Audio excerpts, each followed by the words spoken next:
going to show you today how to prepare your sponge for cake decorating so you end up with a really nice level professional finish but in an easy way. Obviously you want to be really quick but find a foolproof way to do this, so I've worked out a really good way with the help of my dad actually, who taught me how to do this.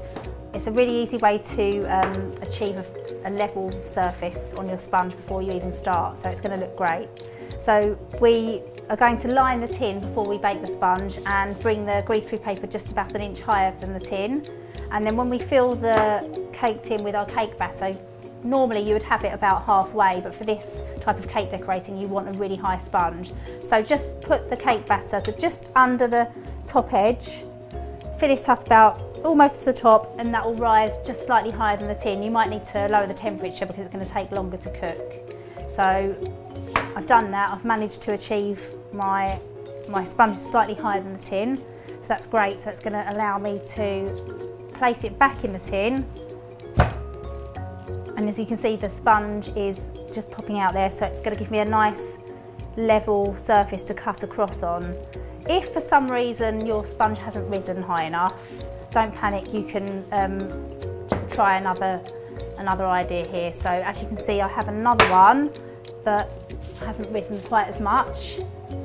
So all you need to do is get a cake board. This is an 8-inch tin and 8-inch sponge, so the cake board's slightly smaller. This is a 7-inch cake board. I can sort of have a look and see it's going to need a couple under there. You might need 1 or 2. So I'm going to pop a couple of those 7-inch cake boards inside the tin. So then when I pop the sponge back in, hopefully it should be just above. So that's just above there. So it's going to allow me to cut that down all the way across. So take a nice sharp bread knife and be careful. Hold the top of your sponge fairly still. I'm just going from one side just with sort of quite sort of serrated sort of movements all the way across. And you can, once you've got in, you can start to sort of turn it round using the tin just to keep that knife level, so you know it's all going to be completely equal. And that's it. So that's gone all the way through.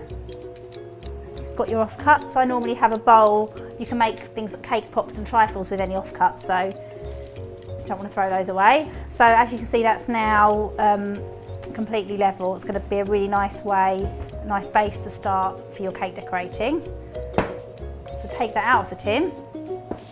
Now with cake decorating, we always use the bottom of the cake that was in the tin as the top because it's going to be a smoother surface. So this is actually going to be the bottom now. So that's ready to go.